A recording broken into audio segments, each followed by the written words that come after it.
Le matériel nécessaire pour appliquer un petit plâtre de jambe est une bande de ouate, des ciseaux, des gants, une bande plâtrée ou de fibre de verre et du jersey tubulaire.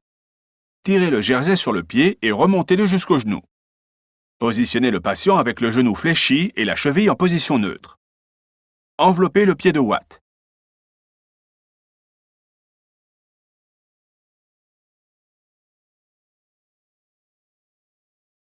Continuez à envelopper la jambe presque jusqu'au genou.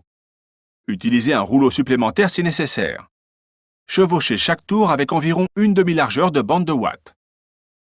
Renforcez la partie la plus proximale avec une couche supplémentaire. Appliquez un rembourrage supplémentaire, par exemple 3 couches, aux proéminences osseuses telles que les malléoles et la base du pied.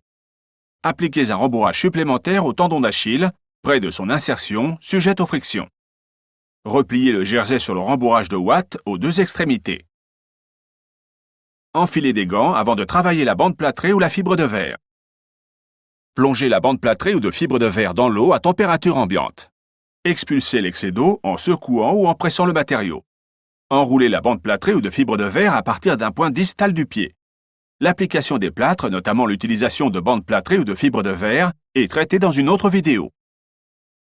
Continuez ensuite à enrouler les couches autour du talon et de la cheville.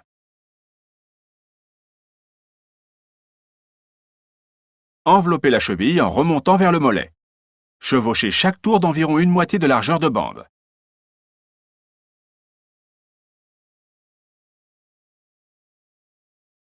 Continuez de façon à recouvrir la surface du plâtre de 2 à 3 couches de fibre de verre si le plâtre n'est pas destiné à supporter le poids du patient.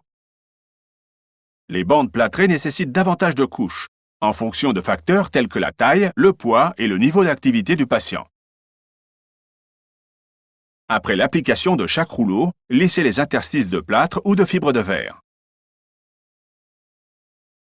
Maintenez une tension suffisante pour garder la cheville à un angle de 90 degrés.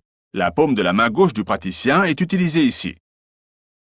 Moulez le plâtre dans sa position finale en utilisant la paume des mains plutôt que les doigts afin de ne pas laisser de marque focale qui prédispose aux escarres.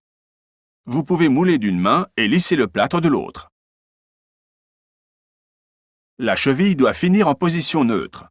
Les orteils doivent être libres. Confirmez l'amplitude de mouvement complète du genou.